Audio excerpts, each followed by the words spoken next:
C Joseph Vijay எனும் நான்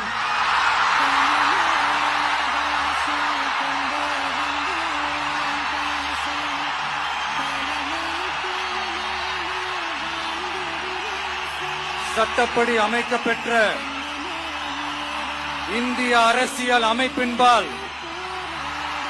உண்மையான நம்பிக்கையும் மாறா பற்றும் கொண்டிருப்பேன் என்றும் இந்திய நாட்டின் ஒப்பில்லாத